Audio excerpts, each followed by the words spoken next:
rock metalheads. Welcome to episode 8 of Suburban Death Metal Dad Recommends. This time I'm talking about the German death metal band Morgoth. So, Morgoth started in 1987, released their first demo and only demo, Pits of Utumno, 1988.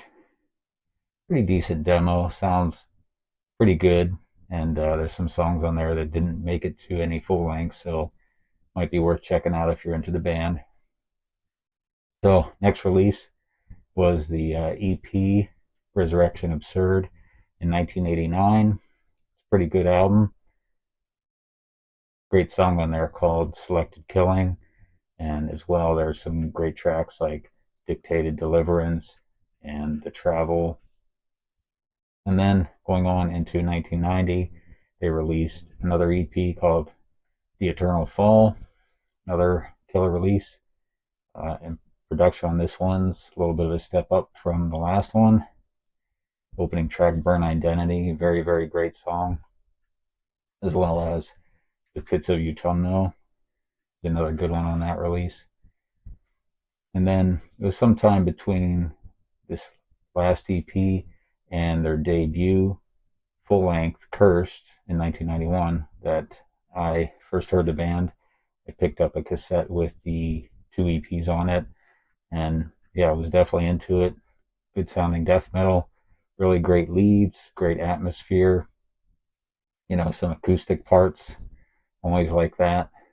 So eventually I picked up Cursed later in 91, and to be honest, it's got good songs on it, my favorite being Unreal Imagination.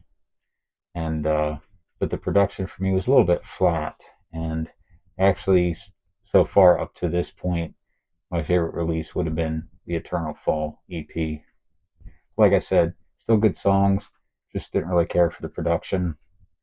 And to be honest, the album cover as well, I don't think is the greatest. Maybe other than a later release I'll talk about in a minute, it's maybe the least exciting album cover. But anyway, 1993, they released Odium, and this was a step away from regular death metal. There's, I would say, some industrial accents on this album that I actually really like. And to be honest, this is my favorite release from the band. And in addition to the debut EP and then the second EP in this album, listen to them all the time up to this day. But anyway, Odium, great songs on this one. Open Resistance, Under the Surface is another good one. Drowning Sun, Golden Age, and Odium, the last track. Those are all my favorites from this album. And like I said, it's just got nice kind of eerie atmosphere throughout. The production is really good on this one. Definitely an improvement over Cursed, in my opinion. And like I said, they got clean guitar parts, a little bit of sampling, like I said, industrial accent maybe. And it's just a unique release, and I really like this one. 1996, the band released their third full length called Feel Sorry for the Fanatic. And this one is a big departure from death metal.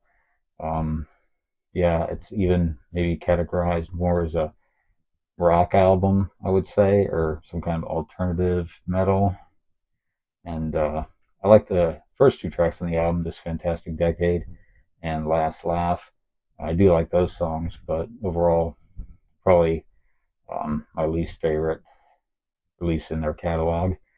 And then in 1997, they had a basically best of 87 and 97 release. I think is pretty good. There's good songs from all the releases up to this point, plus the Bits of Utumno demo and some unreleased remix tracks on it. So I thought that was a really good release. And then in 1998, I believe it was, the band basically broke up, and we didn't hear anything from them until 2010. They reunited, started playing around, and in 2012 they were celebrating the Cursed album and released Cursed to Live DVD and CD. And I thought this was a pretty good release from the band. Great performance, track listing, as well as sound of the live recording and the DVD. They're both very, very good. In 2012, the band released two songs, God is Evil and Die as Deceiver. And I thought these were pretty good tracks, basically along the same lines as Cursed with, a better production. And then the band were touring in 2014. I saw them live and I thought they were great. And I'm really happy I got to see them. And I'm not sure what happened, but not long after that, Mark, the vocalist, was no longer in the band, and they ended up replacing him with another guy and released a new album in 2015 called I'm God, which I think is a pretty good album. I was, disappointed that Mark was no longer in the band. I thought he was a great vocalist and performed very well live when I saw them. But the guy who took over, he does a pretty good job as well and sounds, similar enough to Mark, actually, not a total departure. Um, you know, Very similar sounding vocalist, in my opinion, at least for that album. And yeah, it's a very good release. It's basically like Cursed with a better production and maybe 5 to 10% with maybe a little bit of an Odium feel in there. But it's mostly the same, as Cursed, in my opinion. Just a better production, which is nice. There's good songs and good leads. I always thought the band wrote really good leads and riffs. So basically at this point, I'll just show some stuff from my collection, starting with the debut EP, Resurrection Absurd, and on the other side, The Eternal Fall. Very cool album covers, in my opinion, and very good release.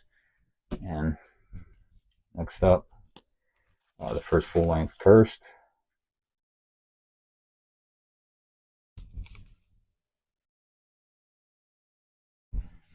And onto my first favorite release here from the band is Odium.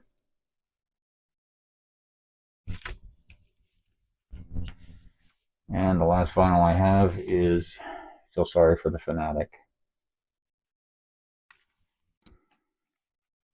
So I have Feel Sorry for the Fanatic on CD. It's just a promo copy.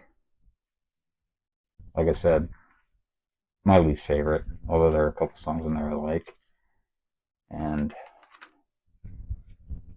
there is the Curse to Live CD. That live performance. It was a 2011 performance at the Ways of Darkness Festival in Germany that they took that from. And the On God Digipack.